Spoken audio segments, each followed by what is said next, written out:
आज तक ब्रह्मांड में सबसे अमीर आदमी इलॉन मस्क, जो कि करंट में विश्व में सबसे अमीर आदमी इलॉन मस्क है। आखिर है कौन इलॉन मस्क?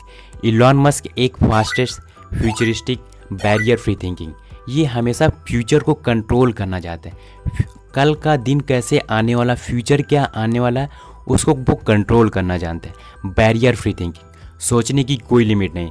वो जितना करते हैं सब कुछ सोचते हैं, जितना सोच सकते हैं वो सब कुछ कर सकते हैं। ये एक south African born Canadian American businessman है। इलॉन मस्क जैसे लोग 100 साल में एक दो ही पैदा होते हैं।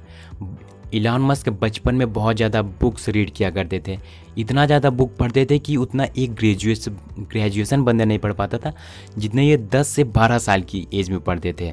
ये 12 से 13 साल की एज में एक गेम डिज़ाइन किया जो कि $500 में उसको सेल कर दिए थे।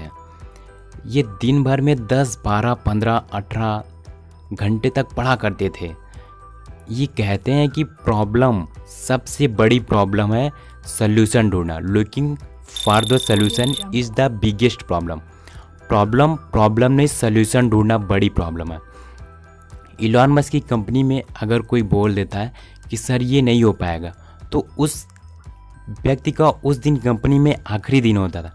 इलॉन मस्क बोलते थे कि होगा, सोचो कैसे होगा।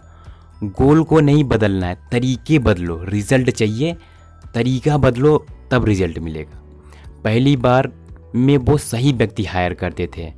असाधारण व्यक्ति क्या होता है कि उसको रिजल्ट नहीं मिलता तो वो गिव अप कर देता है, लेकिन इलॉन मस्क ऐसे व्यक्ति को हायर करते थे जो कभी गिव अप ना करे, उस काम को करे। अगर नहीं हो रहा तो उस काम के तरीकों को बदले, वो तब वहाँ से रिजल्ट आता था। इलॉन मस्क कहते थे कि मैं मंगल ग्रह पर लोगों को भेजूंगा, मंगल ग्रह पर जीवन बसाऊंगा, वहाँ पर पेड़ पौधे लगाऊंगा, वहाँ पर एक नई जर्नी स्टार्ट करूंगा। नया लोग वहाँ पर नई प्रकार की सब चीज़ वहाँ पर बसाऊंगा। पूरा जो अपना विश्व है, जो अपना देश है, पूरा वहाँ पर शिफ्ट करना चाहते थे। ये इनका फ्यूचरिस्टिक विज़न है। और इन्होंने ढेर सारी इनकी कंपनियाँ थी, जैसे कि फर्स्ट आती हैं सोलर सिटी पैनल। इन्होंने सोलर सिटी पैनल बनाया जो कि आज सौर ऊर्जा के माध्यम से चलती है। और दूसरा Tesla Motors, petrol, diesel, pollution free electric vehicle, driverless car, सब ये सभी चीज़ें जो होती हैं इलॉन मस्क ने किया। टेस्ला मोटर्स कार के माध्यम से ये सब चीज़ें की हैं। तो यहाँ पर क्या होता, पॉल्यूशन बहुत ज़्यादा हुआ करते थे, पेट्रोल डीजल की कमी हुआ करती थी, इसलिए फ्यूचरिस्टिक विजन, इसीलिए उनको कहा गया कि ये फ्यूचरिस्टिक विजन है, फास्टैग है। और इनकी एक कंपनी हुआ करती थी जिप2, जो कि 1995 में सॉफ्टवेयर की कंपनी थी, जो कि इन्होंने लॉन्च किया था। इनके साथ कंपनी में कुछ लोग थे और इन लोग के एक डायरेक्टर थे जो कि इलॉन मस्क को सीईओ बनाने के लिए इन्होंने मना कर दिया था।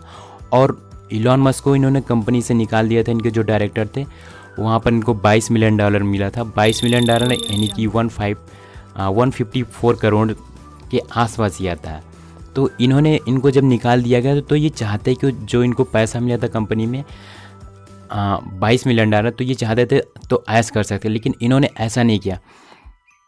फिर इन्होंने एक नई कंपनी लॉन्च की जो कि X.com थी। ये ऑनलाइन ट्रांजैक्शन की ऑनलाइन बैंकिंग कंपनी थी। यहाँ पर ये जो X.com थी और जो दूसरी कंपनी यहाँ पर आई कॉन्फिनिटी, दोनों को आपस में मिल गई और यहाँ से एक नई कंपनी बनी जो कि पेपाल है। तो पेपाल आपको पता होगा जो कि ऑनलाइन ट्रांजैक्शन के लिए यूज़ होता है। अगर इंटरनेशनली हमें ट्रांजैक्शन करना होता है तो वो पेपाल के थ्रू होता है। तो यहाँ पर डिस्कस चल रहा था, जो डायरेक्टर सीईओ लोग थे तो वहाँ पर डिस्कस कर रहा था कि इस जो पेपाल का जो सॉफ्टवेयर है इसको लिनक्स पर रखें या फिर विंडोज़ पर रखें। तो इलॉन मस्क की नई शादी हुई थी तो ये बाहर गए हुए थे। उसके बाद जब आया गया तो इनको कंपनी से निकाल दिया गया था और यहाँ पर इनको $165 मिलियन मिला था। तो फिर इलॉन मस्क रुके नहीं, अभी इनकी जर्नी बहुत ज़्यादा है। तो इलॉन मस्क ने रॉकेट साइंस लॉन्च करने के लिए सोचा। वहाँ से जब इनको निकाल दिया गया तो इनके पास बहुत ज़्यादा पैसा, कंपनी में जो भी पैसा बचा था तो उसको लेकर के ये चले गए वहाँ पर रसिया। सोचे कि हम वहाँ पर जाएं, अपना वहाँ पर कुछ देखें। तो यहाँ पर इनको रसिया जब गए तो वहाँ पर रॉकेट साइंस अरेंजमेंट के लिए वहाँ बोले तो वहाँ पर बोला गया कि $8 मिलियन लगेगा, ये कि बहुत ज़्यादा होता था एक रॉकेट साइंस को लॉन्च करने के लिए, प्रोजेक्ट एक्सेप्ट करने के लिए। तो रसिया से इन्होंने क्या किया, रसिया से वापस आए और सोचा कि क्यों ना हम खुद पढ़ें और खुद रॉकेट साइंस को लॉन्च किए। तो रॉकेट साइंस के बारे में तो ये पहले ना तो पढ़े थे ना तो कहीं यूनिवर्सिटी से गए थे, तो यहाँ पर कुछ भी नहीं थे।